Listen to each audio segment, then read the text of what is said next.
Cinema అయిన Maruti talkies cinema ముచ్చట్లకు స్వాగతం. నేను మిస్టర్ బి. నా మాట సూటిగా ఉంటుంది, మ్యాటర్ క్లియర్ గా ఉంటుంది. వీడియో టాకీస్ రాజా. ఇప్పుడు మ్యాటర్ లోకి వెళ్దాం. Young tiger junior NTR Nannaku Prematho cinema పాటలు బయటకు వచ్చాయి. అలాగే థియేట్రికల్ ట్రైలర్ కూడా బయటకు వచ్చింది. ఈ పాటలు వింటూ థియేట్రికల్ ట్రైలర్ చూసి చాలా మంది సినిమా కొత్తగా ఉంది, రిఫ్రెషింగ్ గా ఉంది అని ఫీల్ అవుతున్నారు. కొత్త తరహా జూనియర్ ఎన్టీఆర్ ని చూడబోతున్నాం అన్న ఫీలింగ్ ని వ్యక్తం చేస్తా ఉన్నారు. కానీ కొంతమంది మాత్రం కొన్ని అనుమానాలని బయటకు తెస్తా ఉన్నారు. వాళ్ళు ప్రధానంగా రెండు విషయాల్ని గట్టిగా ప్రచారం చేయడానికి ప్రయత్నిస్తా ఉన్నారు. ఒకటి, నాన్నకు ప్రేమతో సినిమాని సుకుమార్ వన్ నేను కొన్నే సినిమాతో లాజిక్ లెస్ కంపారిజన్ చేస్తూ అనుమానాలు సృష్టించేందుకు నానా ప్రయాసాలు పడుతున్నారు. నాన్నకు ప్రేమతో ట్రైలర్ చూస్తా ఉంటే సుకుమార్ ఇంకా వన్ నేను కొన్నే సినిమా ప్రభావంలోనే ఉన్నట్టున్నాడు. అందులో ఉన్నట్టే ఇందులో ఎమోషన్ టచ్ కనిపిస్తా ఉంది. అలానే కంప్లీట్ క్లాస్ ప్రెజెంటేషన్ కనిపిస్తా ఉంది సినిమాలో. వన్ నేను కొన్నే చిత్రం తరహాలోనే పోతే ఈ విషయాలన్నీ కూడా వన్ నేను కొన్నే సినిమాకి సంబంధించి వర్కౌట్ అవ్వలేదు కదా, మరి ఈ సినిమా పరిస్థితి ఏమిటో అని అంటూ ఉండటం చిత్రంగా అనిపిస్తా ఉంది. ఇక్కడ ఓ విషయాన్ని గుర్తుపెట్టుకోవాలి. నాన్నకు ప్రేమతో సినిమాని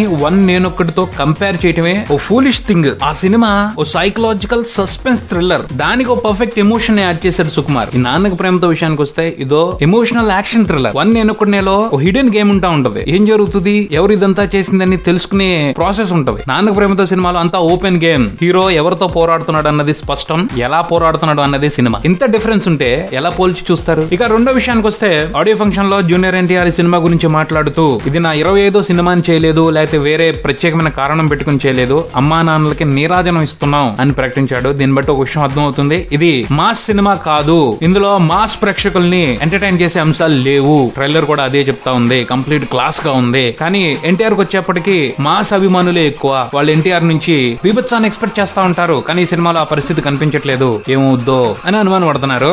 ఇది కొంచెం ఆలోచించాల్సిన విషయమే. దీన్ని జూనియర్ ఎన్టీఆర్ సవాల్ గా తీసుకోవాల్సిందే. పోతే ఈ నాన్నకు ప్రేమతో సినిమాలో మాస్ లేదు అని అనుకోవడానికి లేదు. పైకి పిచ్చ క్లాస్ గా కనిపిస్తుంది, కానీ ఇంటర్నల్ గా మాస్ ని మెప్పించే ఎమోషన్ ఉంది. ట్రైలర్ చూసిన తర్వాత మాస్ ఆడియన్స్ ని ఎంటర్టైన్ చేయాలని ఎన్టీఆర్ ఆలోచించాడో లేదో ఓ స్పష్టత రాలేదు, కానీ సుకుమార్ మాత్రం ఆ విషయాన్ని మనసులో పెట్టుకునే ఈ సినిమా స్క్రిప్ట్ తయారు చేశాడు అన్న ఫీలింగ్ కలిగింది. ఎన్టీఆర్ సుకుమార్ కలిసి నాన్నకు ప్రేమతో సినిమాతో ఓ డిఫరెంట్ ఎక్స్పీరియన్స్ ని క్లాస్ ఆడియన్స్ కే కాదు మాస్ ఆడియన్స్ కూడా ఇవ్వటానికే ప్రయత్నిస్తున్నారు అనిపిస్తుంది. ఈ సినిమాకి సంబంధించి వాళ్ళు తీసుకున్న ఛాలెంజ్ అదే. పైకి సూపర్ క్లాస్ గా కనిపిస్తున్న చాలా ఇంగ్లీష్ డబ్బింగ్ సినిమాల్ని తెలుగు మాస్ ఆడియన్స్ మామూలుగా ఆదరించడం లేదు. ఆ ప్రకారం చూసుకుంటే మాస్ ఆడియన్స్ యంగ్ టైగర్ ని ఎంజాయ్ చేయలేరా? ఛాన్సే లేదు. సరైన ఎమోషన్ పడితే బాక్స్ ఆఫీస్ షేక్ అయిపోవడమే. ఈ నాన్నకు ప్రేమతో సినిమాతో జూనియర్ ఎన్టీఆర్ తెలుగు సినిమా ఇండస్ట్రీలో మాస్ ఎంజాయ్మెంట్ అనే పదానికి కొత్త నిర్వచనాన్ని చెప్పాలని కోరుకుందాం. ఇది బులెటిన్. మరో బులెటిన్ తో మళ్ళీ కలుద్దాం. Subscribe and keep watching Maruti talkies. Mister B and talkies Raja. Thank you.